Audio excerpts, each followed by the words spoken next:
मलिया में हम लोग, जहां कल 3 लोगों की बेरहमी से हत्या कर दी गई और 4 लोग अभी भी जिंदगी और मौत के बीच में झूल रहे हैं। सबसे बड़ा दुर्भाग्य यह है कि इस देश का मीडिया, जिसको ठीक कहा था जनरल बीके सिंह ने कि वो दलाल मीडिया है, कल उसने अपने पहले पृष्ठ पर यह छापा कि यह वर्चस्व की लड़ाई है। आपके आंख अगर अंधी है तो इस अंधी आंख को खोलिए और खोल के देखिए कि जिस घर के सामने हम खड़े हैं वो एक पीड़ित परिवार का घर है। कहां से लग रहा है कि ये लोग वर्चस्व की लड़ाई लड़ने के लिए होंगे? जो लोग अपने जिंदगी की लड़ाई लड़ रहे हैं वो आपसे वर्चस्व की लड़ाई लड़ेंगे। राजनीति के मुंह में इतना लोग अंधा हो गया है कि किसी भी तरह से इस चीज को समेट देने के लिए सिर्फ यह दिखाया जा रहा है कि 2 लोगों के बीच में वर्चस्व की लड़ाई हो गई है, जबकि यह शुद्ध रूप से आतंकवाद है। जिन लोगों ने इन लोगों की हत्या की है और जिस बेरहमी से मारा है, उस तरह केवल आतंकवादी मारते हैं और आतंकवादियों की क्या सजा होती है पूरा देश जानता है। इस परिवार के और हम तमाम लोगों की केवल एक ही मांग है, या तो इनकाउंटर हो या तो फांसी हो। अगर नहीं होगा तो इस दलाली पे भी प्रश्न चिन्ह उठेगा और सरकार पे भी। बाकी आप तमाम लोगों के जानकारी के लिए, हमारे एक साथ उनके भाई हैं जो मुश्किल से बचे हैं, जान देते देते बचे हैं, उनके अपने मुंह से वो अपनी बात रख देंगे। सुन लीजिएगा, आप अंधे जरूर हो सकते हैं लेकिन बहरे तो नहीं होंगे। अगर बहरे नहीं होंगे तो इनकी बात, इनकी जुबानी सुनिए और इस पे काम करिए। नहीं कर सकते हैं तो बाध्य ना करिए। यहाँ के तमाम लोगों का जो अब तक सब्र रख के बैठे हैं वो सब्र तोड़े और आपको अपने शासन और प्रशासन को ठीक करने में बहुत टाइम लग जाए। ज्यादा नहीं बोलेंगे, सीधे भाई से बुलवाते हैं, बाकी का बात आगे। क्या लगता है आपको? ये लोग लिख रहा है कि वर्चस्व का लड़ाई, आप लोग वर्चस्व लोग से गुंडागर्दी का लड़ाई लड़ रहे थे? नहीं, गुंडागर्दी का लड़ाई नहीं लड़ रहे थे हम लोग। का लोग तो लिख रहा है कि आप लोग वर्चस्व है, बहुत आप लोग अपराधी गुंडा है। नहीं नहीं नहीं, ऐसा कुछ नहीं है। हम लोग गए थे मार्केट 2 आदमी गए थे। हम, मेरा दोस्त था सोलू नाम कहता, उसको भी मतलब चोट लगा हुआ है।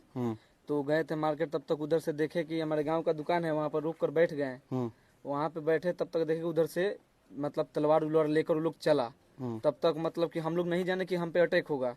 जब लाठी चलना चालू हुआ तब हम भागे तो पीछे से आकर मेरे सर पे मार दिया। दुर्भाग्य देखिए कि इस परिवार में एक बेटी है जिसकी शादी है दिसंबर में। उसका इकलौता भाई अब इस दुनिया में नहीं रहा।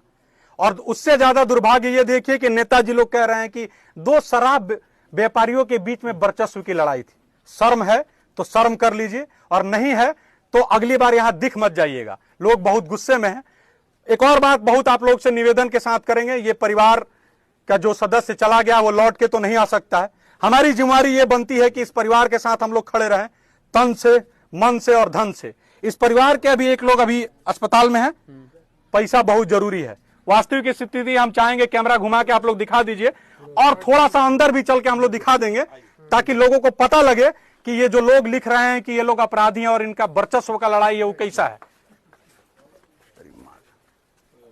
दुर्भाग्य ये है कि जिसका बेटा इस दुनिया में नहीं रहा, हमको उसके साथ कुछ पूछना पड़ रहा है, जो इस स्थिति में नहीं है कि उनको बोले। लेकिन दुर्भाग्य ये है कि सरकार हमारी अंधी और बहरी है, क्योंकि वो कह रही है कि वर्चस्व की लड़ाई है या अपराधियों के बीच की लड़ाई है। तो इन्हीं से बताते हैं, रुआ लोगन गुंडाई करत रही है वो लोग से?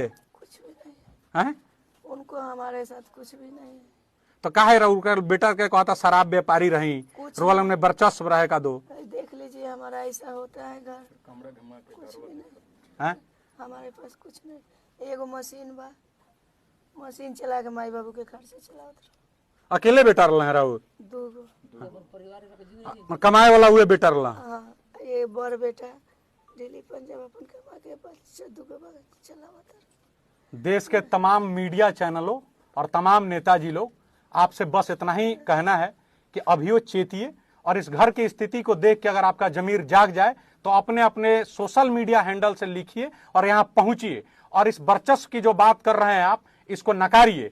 और इस परिवार की एक बेटी की शादी है दिसंबर में, घर का कमाने वाला बच्चा नहीं रहा तो कम से कम जमीर बेच के उड़ने वाला काम मत करिए। बाकी तमाम लोग हैं अपनी बात रखेंगे। घर की स्थिति मैंने दिखा दी है। एक बहन है जिसकी शादी है और उसके लिए पैसा नहीं है, इलाज के लिए पैसा नहीं है। उसके बाद भी अगर आप वर्चस्व की लड़ाई की बात कर रहे हैं तो आपसे ज्यादा बेहया और बेशर्म कोई नहीं हो सकता। बाकी तमाम लोग हैं अपनी अपनी बात रखेंगे। हमारे साथ अभिषेक भैया